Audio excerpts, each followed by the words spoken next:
This is Michael Wojcik with the Rochester City Council update for April 6th, 2015. Four things I'm going to talk to you about tonight.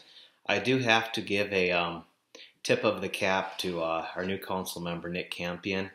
When he broke out the line about he was reviewing legal cases with regards to planning applications, I am going to get a run for my money on being the #1 nerd on the Rochester City Council. This could be a great challenge. Tip of the hat to him. That was well played, well played.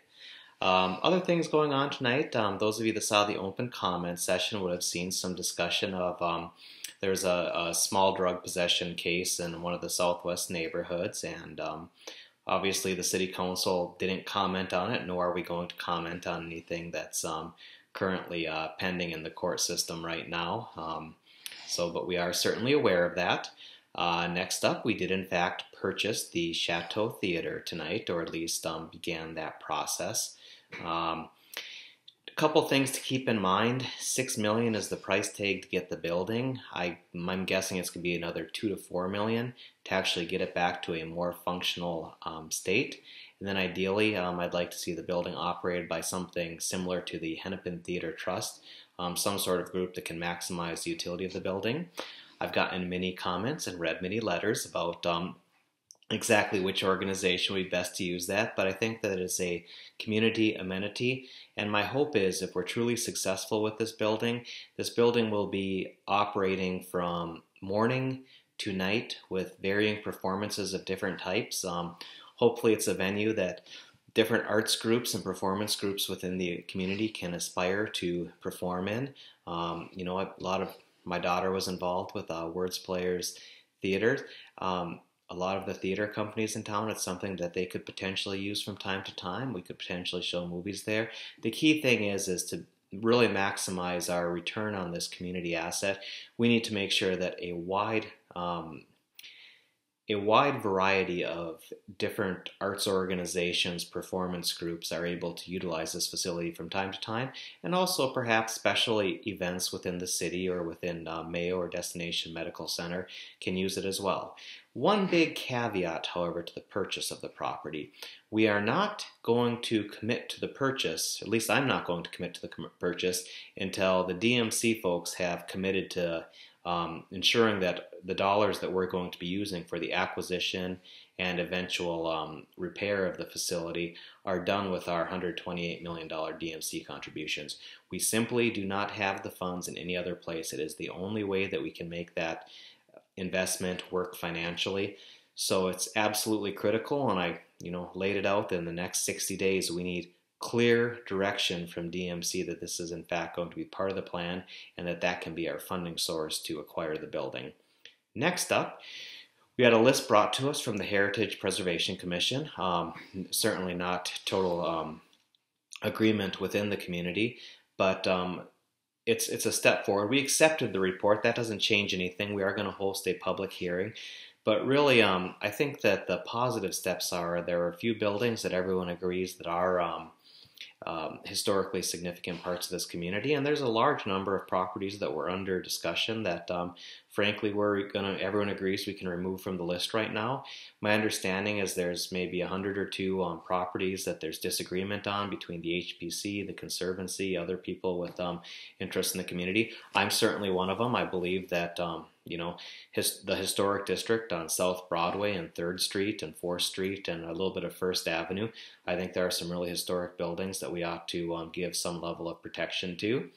But the key thing is we can narrow it down into a list and continue in taking properties off there. In addition, my guess is most of the 100 or so or more properties that are in contention right now, a large number of them are probably residential structures in residential neighborhoods. I don't know that, but I'm guessing that's where they're going to fall. And those are a lot less threatened than some of the pristine commercial buildings in our downtown. The idea is keep pruning the list and pruning the list as much as we can. We're not going to agree on everything, but we probably address most of the buildings in the community with this preliminary list. We're not removing protection from any buildings at this point, and nothing like that's going to happen until after a public hearing, but I did make it clear that my intention is to maintain the protection that at least demolition or substantial alteration on these potentially historic buildings does need to come to the HBC and the council. And the idea would be to continue to narrow that list down and give some guidance for what happens when they fall on there. There's council also expressed our willingness to invest in these properties, whether it be federal and state tax credits or local abatement dollars. We're already doing facade improvement grants, but there are simple things too that no building is going to redevelop if they can't do an incentive or restricted development. We have the ability to say, hey, you want a skyway? You destroy the Payne Furniture is a perfect example of that one. We can say, no, if you don't want to preserve the historic aspects of that building, we just won't put a skyway over there, potentially. These are no guarantee that that's what the council would decide to do, but at least there are some very reasonable metrics that we have to try and preserve some of the more significant buildings still remaining in our community. We've lost way too many. Some people think the process is going too fast. Some people think it's going too slow. Some people are just tired of getting beat up on it all the time, and I completely get that, but I do appreciate the folks that are working on that. I do have to, the 106 report, I didn't agree with everything in there, particularly the local context, but reading it, that was an impressive report that they put together. I do got to give them, tip my hat to them on that as well. Now, Meadow Lakes development has been sputtering around. There's been a lot of frustration out there. This is the former golf course. It's been an environmental nightmare. It's done a lot of the poor land use practices there, done a lot to hurt downstream communities. And this thing was sitting at planning and zoning. It was getting delayed. And finally, the Planning and Zoning Commission just said, we've had enough. We're done with this. We're denying it. And it went to the city council. Well, it came to the council, and then we got a request for an extension too. So rather than just continuing it, we actually had the developers' representatives come up, a couple of respected people in our community, Bill Toynton and Jeff Broberg, and they explained to us where they were in the process. And I did say that this is a very different development than anything that's been seen, and I do expect that they would meet with neighbors on something like this, and I do expect that it'll go to planning and zoning. So after planning and zoning sent it to us, we're sending it back to them, but we're not doing this to one-up you or anything. They really showed us something that was different, and my expectation the next couple of weeks, there will be a meeting with the neighbors in that area. Hopefully everyone has enough notice that they can attend, but ideally we'll come up with some sort of a compromise. I did express that I understood that this is a very expensive area to develop. They need a very expensive sewer and water line, and they also need to perhaps build a bridge in there as well, which means that there has to be some expectation of density somewhere. However, that does not mean they should get some sort of god-awful proposal like the one that Mac Hamilton showed them out there in a different part a year or two ago. I mean, they expect something that's quality, something that's fitting with their community, and quite frankly, if they're asking for an upzone, we have a lot of ability to take a look at what's being proposed. My suggestion was to ease everybody's nerves. We've handled a lot of these, particularly environmentally sensitive areas like this, with special district, and perhaps that's the way to go. And I also wanted to make clear that 2nd Street is a major arterial over there, and that's probably a good place to put some density. Whereas there are other more environmentally sensitive areas that's perhaps not a good area to put the density. I also cautioned them against putting zoning overlays into flood zones, because it's a little bit of a technical thing, but it's a way that you can skew the ratios for some of the development districts. But ultimately, I think a special district would probably be the smoothest way to go forward with that one. I think it would make everybody more comfortable.